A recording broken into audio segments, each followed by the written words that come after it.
to the channel. Today we're going to do a video that we've been thinking about for a while and talking about for a while. We talked about what we wanted to say and we wrote some notes, so if you see us looking at our phones, that's why. But today's video is basically going to be about how to survive those sleepless nights in the first couple weeks and months with your newborn. So at this point, Anna does sleep through the night. She did start sleeping through the night at about 4 months. Right? Give or take, yeah. Give or take, and there were times where that went up and down, but... And that's a lucky number. Yeah, a lot of people don't get that lucky, but there were times where it did go up and down, like a sleep regression and things like that, and we'll talk a little bit more about that. But in general, those first 3 months is when they have to eat every 2 to 3 hours, and where she was clustering a lot. We'll talk about all of that if you guys don't know what that is. But basically, we're going to talk about that, those first months of really those sleepless nights and surviving that. And also, just to let you guys know, this video is going to be mostly for first-time parents with one child, because that's our experience. It's totally different and a totally different transition when you have 2 children or more, and you are going to have that same sleeplessness with that newborn, and also have children to take care of. We don't have experience in that, so we're not going to talk about that. This is mainly for new parents with your first baby and surviving those sleepless nights. Hopefully these will help with just managing the nights and how you communicate with one another. So yeah, let's start right. So the first thing is, there are going to be times where you're taking turns and your partner's sleeping while you're up and vice versa, but don't get so stuck in that as a tit for tat. I've seen couples that literally argue about, it's your turn to change the baby, it's your turn to feed the baby, just because the other person did it last time or whatever. And while that's valid and you can take turns, you're also in it together, and it's not a tally thing. It's not, I changed 5 diapers and you changed 3 today. It's like, you have to support each other, and sometimes one parent is going to be more tired than the other. The female or the person who carried the child is obviously going to be also healing from their postpartum experience, on top of taking care of the baby with you as well. Right. So, and as the to add on to that, and as the partner, since you didn't carry the baby, the support person, since you didn't carry, it's important that you take the load off as much as possible. So if whenever she was really tired, like, you know, you don't second guess, you always just say, yeah, I'll do it, I'll take care of this, especially I'll cook, whatever it is that she needs rest. And if that means, obviously hyperbolizing, if you got to hold the baby on one hand while you got to do everything else on the other, then you got to do it. Especially, guys, depending how your partner's postpartum recovery is going. There are women who had C-sections and physically are not supposed to be doing a lot of stuff, and you're going to have to take on more work. I didn't have a C-section, but you know, because I had high blood pressure issues in the pregnancy, I was supposed to be getting a little bit more rest, because your blood pressure can deregulate, and it was hard to get that rest. So yeah, it's hard to get rest in general, and that's why it's called surviving those sleepless nights, right? But yeah, just not getting stuck on that. There were times where we took turns, but there were also times where I let Sam sleep for an extra, you know, not forever, like not the whole day or whatever, you still need help. But I would let him sleep in and just take care of the baby if I wasn't feeling as tired, and vice versa. And, you know, luckily we were able to be home together for the first 6 weeks. But even after the first 6 weeks, your baby's still waking up every 2 to 3 hours for the first couple, at least 3 months, or as our pediatrician said it, 3 months, or until they hit about 12 pounds. So whichever comes first normally is where you can start transitioning them to try and sleep through the night. But that depends on the baby. Every baby's different. Luckily, she started kind of early sleeping through the night, and then she did regress and go back and forth. So it was still like a learning curve, but the hardest time is definitely the first 3 months, I would say. Yeah, and you want to communicate as effectively as possible. Sleep deprivation is a very real thing. It's really hard to do sometimes, and for lack of a better word, blackouts, you know, like you don't know, sometimes, you know, you could swear you put the pacifier on the fireplace and then you find it in the freezer or on the floor, like, and you like, what? So it's a thing. So you actually have to be very careful about that, because blackouts, when you don't remember something, it can create a lot of issues. Yeah. So And also, like, that to go along with that, and to go along with the whether to take turns or, you know, not getting too stuck in the taking turns, there's going to be times where you're both exhausted, where you've both been up all night with a crying baby, where your child had a really hard night and you've both been up with them, or you've been up with them for a long stretch, but your partner has also been up with them for a long stretch, and you're both genuinely exhausted. And the way we dealt with that was, okay, we're in it together then. If we're both too tired to take care of her, but we're her parents and we're here, then we will stay up with each other. Yeah. And we'll just both stay up. Lean on each other, And watch a movie on super high volume. Yeah. Well, loud enough that it won't wake the baby, but if they sleep or like a rock, headphones on you, and you you know. Or if they sleep like a rock, then forget it, you'll be fine. Yeah, which she sometimes does. She goes back and forth, but for the most part, she does. And the thing is, so we'll lean on each other. We'll just both stay up and kind of keep each other up and taking care of the baby and taking turns and, you know, all of that. So that's our first tip. And then just knowing that, listen, for the first couple months, you're not going to be able to get 8 hours of sleep. You're not going to be able to get 5 hours of sleep. You're not going to get quantity. You're just not. I wish I could tell you you are, but you're not. And quantity is important. Sleep is generally important. And I would, you know, this is not forever. I know it feels like forever, but it's not forever. And, you know, in general, it is important to find ways and routines and times to be able to get good quality sleep. But having a new baby is not one of those times. You're just not. So the next tip is to try and make that quality, like make sure that if you're only getting 1 hour, 2 hours, 3 hours, 15 minutes, whatever it is, amount of sleep that you're getting with this newborn, make sure that those 15 minutes or that hour or those 2 hours are like the deepest sleep you could possibly get, the best quality, because you're not going to get quantity. You're just not.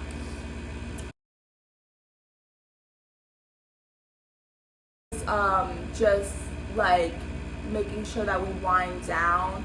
So like sometimes drinking tea before we, you know, even though she just went to sleep and we want to go to sleep, like drinking tea or taking a shower, you know, spending those 10 minutes making yourself feel better and going to sleep and making yourself extra comfortable. Yeah, those are like, you know, wrapping yourself up in a robe if it's cold, right? You know, that little extra comfort, like you said, really puts the emphasis on that sleep.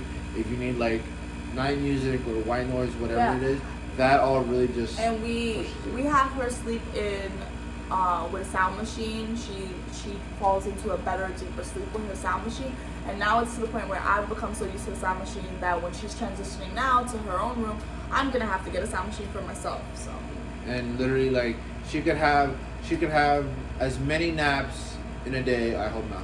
But as many naps in a day as she wants now, and then still like right around 10 o'clock or getting to that time, she's still getting irritable, and the minute you put the sound machine, it's like she's waiting for the ball, and she'll just fall right out. So to go forward with that tip of quality is also naps, right? So you don't want to take so many naps that you're always the one sleeping and your partner doesn't feel supported. Yep, that's true. You don't want to leave your partner with the baby while you're taking like all these naps or like a 4 hour, and you don't want to say you're going to take a nap and fall asleep for the whole day and leave them. But taking power naps is definitely going to be your friend in the beginning. I know it's not possible for everyone. I know it's not possible all the time, but finding times where it is, or, you know, in those first couple weeks, hopefully you're going to be on maternity leave and family leave, and that's going to help, taking the naps and, you know, just having that break. And we didn't do this often, but, you know, your family wants to come see the baby, they want to come visit the baby. You know, we did talk about in a previous video that we did cocooning, so during that cocooning time, it was just us. But when our families did come visit the baby, you know, sometimes take advantage of that. Sometimes you are going to want to see your family too and host and be around them and be social and with the baby and with your family. But take 15 minutes and, you know, let them bond with their grandchild while you take a nap. You know, take advantage of the fact that there's someone else there, because they're not always going to be there. You know, at the end of the day, you're the parents and you're the ones who's going to be there at 3 in the morning, because everybody's gone at 3 in the morning. And this next one is specifically for breastfeeding moms. I said this in a previous videos. I did not solely breastfeed, but I did breastfeed Anna and pump combination, and then I gave formula just because I wasn't making enough milk. But during the first few weeks and months, I did breastfeed more than I gave formula. Formula was more of the supplements. And the thing is that no one tells you, or I didn't know, is that your body literally makes what your baby exactly needs, not just in general, but for the time of day. So your morning milk and your night milk is different. And I forgot, there are scientific names for your morning milk and your night milk. You can look it up because I totally forgot. But there are chemicals in your morning milk that are different from your night milk. And your morning milk is more, kind of more nutritious and setting the child for the day, but your night milk specifically has enzymes and things in it to help your baby feel fuller and fall asleep longer. So I didn't know that, and then every time I would breastfeed Anna in the night or something, she would go into these like crazy sleeps, like these really good sleeps, like, and she would just like be like milk drunk. And when I started researching, like, wow, she's really sleeping good with my, better with my breast milk than with formula, and why that is, that's what I learned. Yep. So if you're pumping and saving your milk, make sure you label night milk and morning milk and give the night milk during the night. Don't mix those up, because it's gonna help your baby sleep better. And if you are someone who's not making enough, or for whatever reason, like me, supplementing with formula, try to breastfeed at night and maybe give formula more during the day, because the formula is not gonna have those enzymes that your body's gonna make for your baby. And if you're someone who can't breastfeed at all or pump at all, honestly, the formula is not going to have those enzymes, but there's other things you can do to try and have your baby, fall into those deeper sleeps. But I just wanted to add that in there because it's something about breastfeeding that I didn't know, and it does help your baby get a little bit more sleep. They still have to wake up, every 2 to 3 hours. They still need their nutrition. They're still a newborn, but it definitely makes them fall asleep a little quicker and just get a better quality sleep. And it's definitely, like, you'll see when you breastfeed at night, you'll see what I'm talking about. And it even, I think, changes the color of their poop sometimes. And I think it starts with H, the thing that's in it. I forgot. But you can research it. There's science behind it. And then the other tip is something that I heard people say a lot, but you kind of don't know what that means until you get into it, which is, guys, remember that this doesn't last forever. So I'm not saying that your baby's going to be like Anna's age, 10 months old now, almost 1, and this is still going to be a thing. It's not. These are literally for the newborn stage, the first 3 months, when you just bring your baby home, when they're eating every 3 hours, when they're clustering all the time. That's what I'm talking about, survival, right? So because it's survival, prioritize sleep over everything except taking care of your child. So as long as your child's taken care of, prioritize your sleep. So don't, if you're not tired, if you can find that little bit of energy, then yeah, clean the house or watch a movie, do some self-care, do all of that. But as long as your child's taken care of, if you're tired, leave the house a mess and take the nap. Or, leave the house a mess and order food, or do what, what I mean? Like, make sleep the priority when you have time, if you're tired. Absolutely. It's essential, because the one thing that, like, we've asked other parents, we've asked, even the parents who have, it's been many decades since they've had kids, and the one thing that the common question has always asked is that if you could want or do something different and to do it all over again, what would you do? The common answer is sleep. The thing is, guys, like, that's like me. Like, a lot of people ask me now, like, what's the advice to parents? And a lot of people will give you advice before you have a kid, like, oh, travel before you have a kid and do these experiences. You're not gonna get to do it. I don't see it that way. I can travel with my kid. I can have fun with my kid. I can get a babysitter if I need to. I can take my kid with me if I need to. The one thing that you're not going to do again for, I don't know when. For a while is sleep. And even when Anna's sleeping through the night, we still have to wait for her to fall asleep. And, like, she does sleep through the night, but there are times where it's not so much for feedings. It's not every 2 hours, but there are hard nights. There's teething. There's still teething. If she's in pain, then she still kind of has a hard night, or nightmares. She still has a hard night. But in general, she does sleep through the night now. But that's 10 months in. I did say she slept through the night for about 4 months, but then she does have regressions. And what we noticed was her regressions would happen during transitional periods where she needed to eat more. So it was like when she needed to be introduced to solids, so there are going to be periods where you're like, oh my God, she's finally sleeping through the night, and then she's going to stop because she's in that transition. I think I said in a previous video, your baby's always transitioning, your baby's always changing. So right when you think that this is the new norm, they're gonna throw something new at you. So just be prepared for that as well. But yeah, just prioritize your sleep. There's gonna be days where you have boosts of energy, or where you had a good night, or where your partner helped you a little bit extra, and you can take that time to clean the house, or to do something extra, or to stay up and do something or whatever. But I'm just saying, if you guys are exhausted, there's no break from the baby. So there's no like, oh, we're exhausted, but we'll sleep later, because the baby. No, the baby's still gonna need to eat every 2 hours, even on the nights where you were exhausted from the night before. So prioritize the naps, the sleep, and what you can. Yes. Don't be shy about it. You just have to. Yeah, and it will get better, and it won't be like that forever, and you will get to clean your house again, you will get to eat normal again, you will get to do all of that. It's just at the beginning, and just, hone in the beginning. But the other thing is, little tip that I'm gonna throw in that saves time so that you can get more sleep and still have that good healing and good nutrition while you're healing and everything like that, is meal train, having a meal train. Yes. Which is... That's a good one. No, I was going to do. Which is when you either prep food that you can freeze before, like when you're pregnant. Like I did some when I was like 8 months, 9 months pregnant. I did like a tray of lasagna that I froze in the freezer, some beef stew that I froze in the freezer. Or you can do it a different way, where people bring you food, or people, when you give birth, people bring food and you save some and you kind of live off that. Or a combination of the two, but definitely having food made for you, or having food already prepared that you freeze, that you have, and so that you don't have to worry about cooking and taking care of your baby, saves so much time. Like, it sounds so little. It sounds like, oh, I'll just cook dinner, I'll just cook breakfast. Having food already prepared in whatever way you need to plan during your pregnancy is gonna save you so much time and so much energy and so much stress in those beginning days. So that is a tip for sure. And once you start getting into the habit of doing that, you're gonna actually wind up doing it in regular, when you don't necessarily have to meal prep anymore, and that actually saves you more time as a family as too. a family, so you don't have to think about it too much. So the thing is, the other tip is, make sure that nothing medical is going on.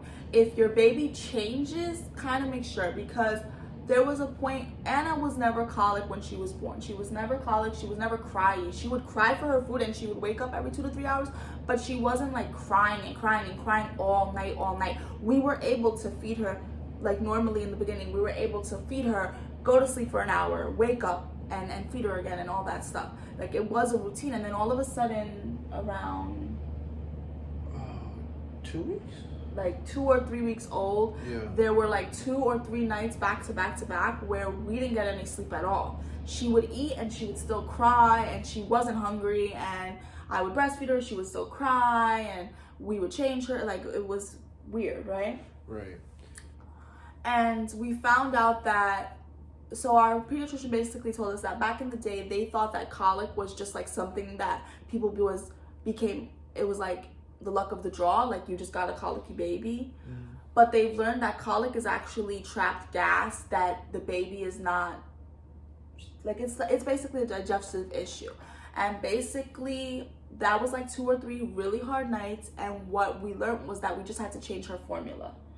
And so originally when she was born, she was on, so I don't know the exact one, but it's the yellow one from Enfamil. It was just a basic. I think it was just a basic milk base. Yeah, Enfamil NeuroPro, but the yellow label. Yeah, I think that one that she was on originally, that she was doing good on for the first 3 weeks, so we didn't think anything of it, was a basic infant milk based formula with nothing added. But that was, like I said, she was doing good for the first 3 weeks. She was still like a regular baby, whatever, no issues. And then when that happened, and we called the pediatrician, they said, well, try to change her formula to something more gentle, and they recommended the Gentle Ease, the purple one. And that Gentle Ease, it doesn't have anything, it's still milk based, so if your baby has like a dairy allergy or anything, that's totally different, and you're gonna have to get something different. But this is specifically for babies to not build up like as much gas to make them uncomfortable, so that they can sleep better. And once we did that change, guys, she wasn't colicky anymore. She still woke up. We still had sleepless nights, but it wasn't colic. It wasn't like crying hysterically for hours and hours. It wasn't 24/7 like it was for those 3 days that we were trying to figure that out. So make sure it's nothing medical. Make sure you don't have to switch formula, or you don't have something like that going on if you see that type of change that's causing you to be completely sleepless, because that's not really normal. And then I have one more, and actually two more, but let's make this one. It's parental leave. Take it. No I matter said what. that in a previous video. Yeah, I said that in my postpartum video. If you guys, I said in my previous video, if your partner can take parental leave, take it. Take it. And I said it in a previous video, I'll say it again. I know that a lot of jobs are still very taboo about their male partner taking leave because he's not the one who's pregnant, or they are inconvenienced, or whatever they feel. Like she's the woman, she can handle it. You need to be here. Like you said, they don't. The job is basically being selfish, Yeah. and like I said in a previous video, your male partner has every right to bond with the baby just as much as you do. Those first couple weeks are hard, and they are also important for bonding. Okay. And the only way we can get rid of that taboo stigma of, oh, he's a man and he doesn't need parental leave, is for more men to stand up and take their rights and take their parental leave with the baby. Those 6 weeks, no matter what they say, man, is not enough. Like Yeah. it is like the bare minimum, and you feel that. Like when you have to go back, you feel it in your bones and your heart. You feel everything. No, that's not. It's really not enough. Yeah. So. And it's not just, it is for bonding. I mean, it is important to bond with the baby, male, female, heterosexual, same sex. It's, everyone should be bonding with the baby. All parents, whoever the parents are, should be bonding with their child. But it's not just for bonding, right? Like, your partner is most likely healing from postpartum. Or even if you guys adopted a child, like, you're adjusting to a big life adjustment. Having a baby, whether biological or not, is a huge life adjustment. And you're not going to be adjusted in 6 weeks. You're not. But take what you can get, and fight for the rights that we do have in this country that are not up to date, but we can only get them up to date by fighting for what we do have. So a lot of men don't take it because they don't want the stigma, or they don't want to deal with the negative pushback. But like I said, the only way to fight that taboo is for more men to use their rights. So those are our main tips just for surviving those sleepless nights. Remember that it's not forever, and have fun, and try to enjoy it as well. Try to enjoy it, try to laugh through it, support each other through it, stay up with each other if you need to, like we said. It's not always a back and forth. Sometimes your partner needs that support at the same time you need that support. You're both going through it in the same time. So if you have any questions about it, if you have any comments, if you want to give another tip, or if you want another video with something else like attached to this topic, let us know. But if not, see you guys next week.